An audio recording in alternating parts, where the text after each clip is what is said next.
le cœur de quartier sur lequel Emmanuel, à qui je passe la parole, va intervenir. Emmanuel Jalbert, paysagiste. On peut passer à l'image suivante, je ne sais pas comment on fait.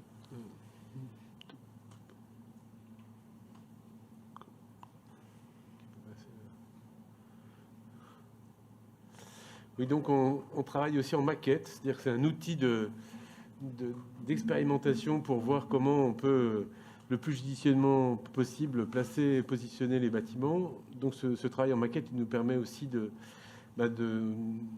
on représente à la fois le végétal et les bâtiments. On voit bien qu'on a ici une présence végétale extrêmement forte. On s'est attaché à représenter les couronnes des arbres avec leurs vraies dimensions. On est très attentif à l'existant. Si on peut revenir juste sur le visuel précédent, qui permet de voir... ah non, c'est encore avant, excusez-moi. Non, c'est dans l'autre sens, je pense que... Excusez-moi.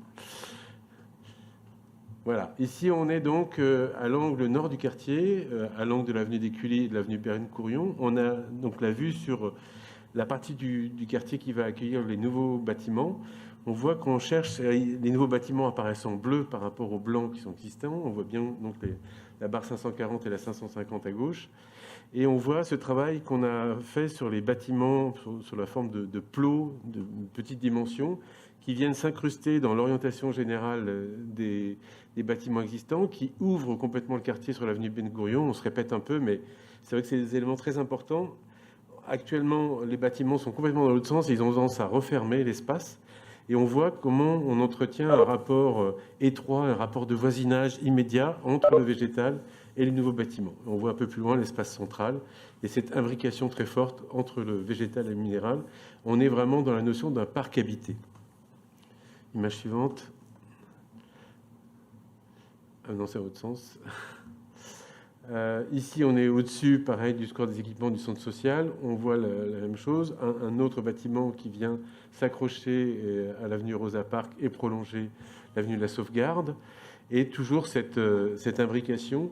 L'idée, c'est bien sûr d'amplifier cette canopée qui a le mérite d'exister et qu'on souhaite rendre encore plus généreuse, de façon à vraiment avoir des espaces ombragés. On sait le réchauffement climatique en cours et c'est vraiment l'occasion d'amplifier la présence du végétal.